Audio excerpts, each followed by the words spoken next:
नमस्कार दोस्तों, स्वागत है आप सभी का हमारे चैनल वास्तु सफर में। दोस्तों, आज की वीडियो में हम बात करने वाले हैं एकादशी के बारे में।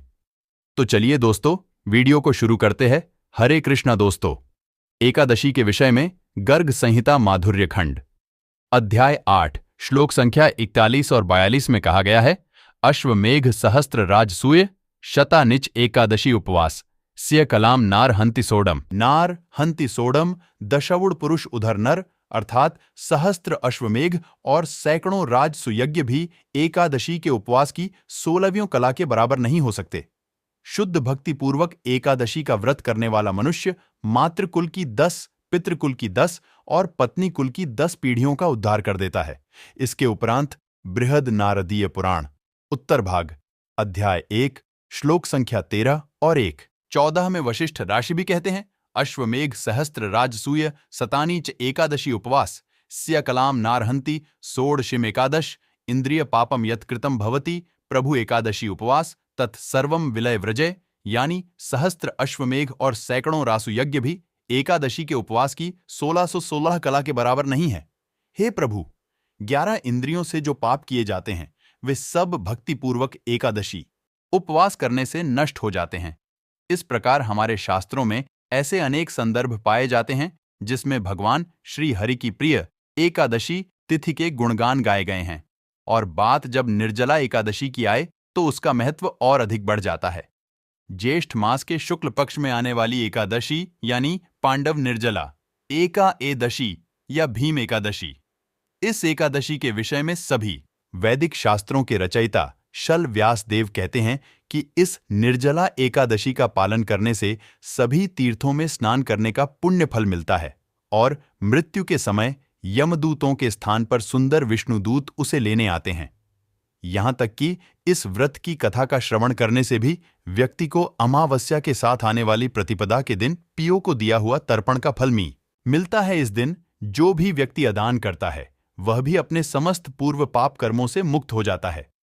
भले ही किसी व्यक्ति के पाप सुमेरु पर्वत के समान भी क्यों ना हो, लेकिन फिर भी इस एकादशी का पालन करने से वे तत्क्षण नष्ट हो जाते हैं। निर्जला एकादशी उन लोगों के लिए सुवर्ण अवसर है जो कभी कभी वर्ष की कोई एकादशी का पालन करना भूल जाते हैं, या फिर यह कहें कभी किसी एकादशी में गलती से कुछ खा पी लेते हैं या किसी नियम का पालन करने में भूल हो जाती है।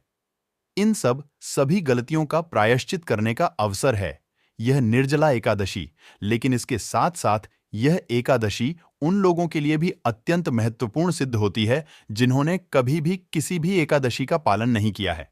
अगर कोई एकादशी व्रत शुरू करना चाहते हैं उसके लिए भी यह निर्जला श्रेष्ठ है, और जो पहले से कर रहे हैं लेकिन बीच में कभी कोई छूट जाती है तो उनके लिए भी यह श्रेयकर है। इन सबसे ऊपर निर्जला एकादशी सबसे अधिक फलदायी उन लोगों के लिए साबित होती है जो अपनी भक्ति और आध्यात्मिक प्रगति को लेकर गंभीर है। जी हां, निर्जला एकादशी उन लोगों के लिए सुवर्ण समय होता है जो अपनी साधना भक्ति पर ध्यान केंद्रित करना चाहते हैं। निर्जला एकादशी के दिन किया गया हरे कृष्ण महामंत्र का जप, भगवद गीता या श्रीमद् भागवत ग्रंथों का अध्ययन, हरि कथा का श्रवण, यह मनुष्य को अमूल्य आध्यात्मिक उन्नति प्रदान करता है। जो साधक हैं वे इस दिन अपनी शारीरिक जरूरतों को कम से कम रखकर अधिक से अधिक समय नाम जप और भगवान की दिव्य लीलाओं के श्रवण, पठन और चिंतन में व्यतीत करते हैं। यह ऐसा दिन है जब आप अपने शरीर, मन और चेतना से भगवान के साथ अपना संबंध और घनिष्ठ बना सकते हैं। यह ऐसा दिन है जब आप बाकी सारे कार्य छोड़कर सिर्फ भगवान को समर्पित हो सकते हैं, अपने जीवन के परम लक्ष्य के विषय में चिंतन कर सकते हैं और एक प्रामाणिक गुरु के मार्गदर्शन में अपने भक्ति पथ पर अग्रसर हो सकते हैं। इस दिन किया गया कोई भी जप, तप, दान और पुण्य कर्म मनुष्य को 1000 गुना अधिक फल प्रदान करता है। निर्जला एकादशी करने का यह तो था आध्यात्मिक लाभ, लेकिन इसके साथ साथ यह निर्जला एकादशी मनुष्य को शारीरिक सुख की भी प्राप्ति करवाती है। कैसे? तो देखिए, आयुर्वेद में बताए गए अनुसार व्यक्ति का स्वस्थ शरीर उसकी सबसे बड़ी संपत्ति होता है। अगर शरीर स्वस्थ है तो आर्थिक धन उपार्जन सरलता से हो सकता है। और हमारी वैदिक संस्कृति की महानता यही है कि उसमें धर्म और अध्यात्म को भी विज्ञान के साथ जोड़ा गया है। इसलिए उपवास करने से हमारे शरीर के पाचन तंत्र को कुछ समय का विश्राम मिलता है और शरीर पुनः अपनी ऊर्जा संचित करके सुचारू रूप से कार्यान्वित होने के लिए फिर एक बार तैयार हो जाता है। उपवास से शरीर के वायवीय और आकाशीय गुणों में वृद्धि होती है। इससे कफ वृद्धि से उत्पन्न और मांस मेद वृद्धि जनित रोगों का भी उपचार होता है। शरीर के स्त्रोतों में स्थित मल नष्ट होता है और रक्त में बढ़ी हुई शर्करा की मात्रा भी कम हो जाती है। जोड़ों का दर्द कम होता है और सही तरीके से उपवास करने से संक्रमण जनित बीमारियों को भी ठीक करने में सहायता मिलती है। इससे हमारी रोग प्रतिकारक शक्ति बढ़ती है और निराशा, चिंता, उन्माद जैसी मानसिक बीमारियों में यह उपवास अत्यंत लाभकारी सिद्ध होता है। अब बात करते हैं मानसिक सिख लाभ की। जब आप निर्जला एकादशी के दिन संपूर्ण उपवास का पालन करते हैं तो जाने अनजाने में ही आपकी मानसिक चेतना सतोगुण में रहती है। इससे आपके अंदर काम, क्रोध, मोह, ईर्ष्या, अहंकार इत्यादि अनर्थ का प्रभाव कम हो जाता है और उनके प्रभाव कम होने से आपका मन अपने आप ही शांत और स्थिर हो जाता है।